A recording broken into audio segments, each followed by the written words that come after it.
The first production bulldozer to break 500 horsepower rolled out of Springfield, Illinois in 1970.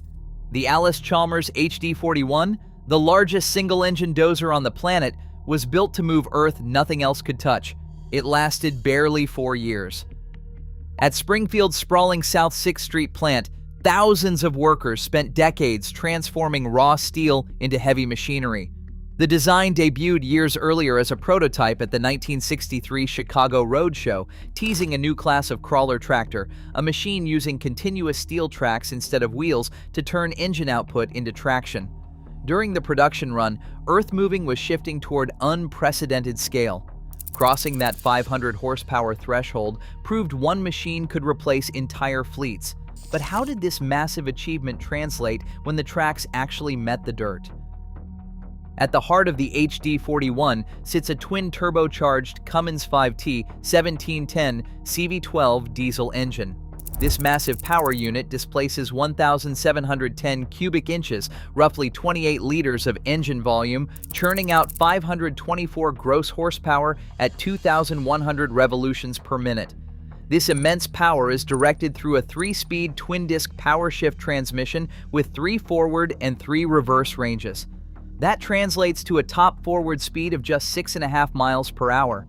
This low speed is a deliberate engineering choice, prioritizing unstoppable pushing force over quick transit.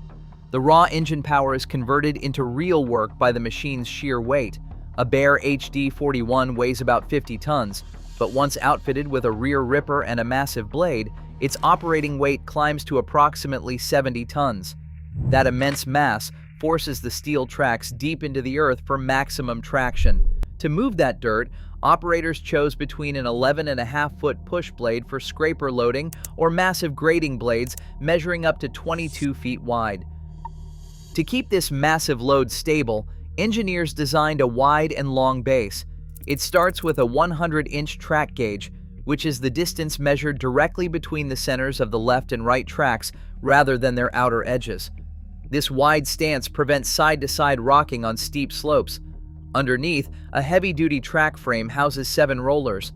These act like heavy steel wheels inside the frame to support and guide the continuous track chain. The chain itself is made of 32-inch wide single grouser shoes featuring sharp raised steel ridges that bite deep into the dirt.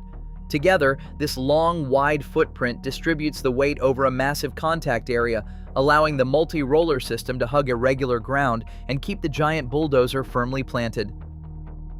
Sustained, punishing pushes generate incredible heat. To prevent the V12 from cooking itself, engineers moved the entire cooling group, the radiator, hydraulic oil coolers, and an intake air aftercooler, completely out of the engine bay and mounted them behind the operator's cab.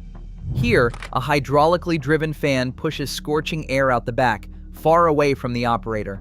This setup keeps the intake air cool and dense even under maximum load. When the ground is too hard for the blade to cut, the machine shifts to fracturing mode.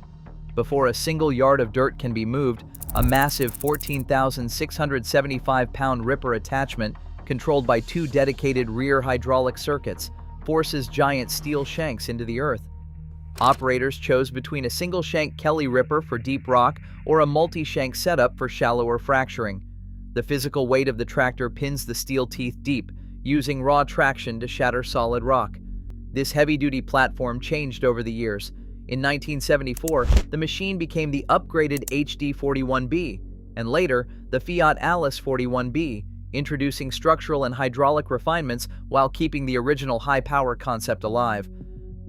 Deploying a 70-ton machine required projects of massive scale. Contractors brought these giants to highway cuts, rock quarries, and surface mines to clear the layer of soil and rock covering mineral seams, a waste material known as overburden. On extensive, continuous cuts, the massive blade capacity and raw ripping force of the HD-41 easily outmatched smaller dozers, often eliminating the need for multiple machines. While contemporaries like the Caterpillar D10 and Komatsu D455A eventually joined the heavyweight class, this machine remained a highly specialized powerhouse. It was built for brute force bulk earth moving, not nimble utility work. Under the Fiat Alice badge, production continued until 1982. But the heavy equipment industry was shifting. Newer, more fuel-efficient dozers arrived, chipping away at the machine's market position as rising fuel costs made a 20-gallon-per-hour burn rate hard to justify. While no single internal memo details the cancellation, several commercial forces collided. The massive 70-ton dozer required specialized transport, faced high maintenance costs, and served a narrow customer base compared to smaller, nimbler machines. Ultimately, the line ended not because of a single competitor, but because its extreme capability simply outgrew everyday commercial practicality. Today, industry favors efficiency over sheer muscle. Yet, the HD-41 remains the ultimate monument to limitless engineering ambition. What's your favorite earth-moving giant? Let us know below.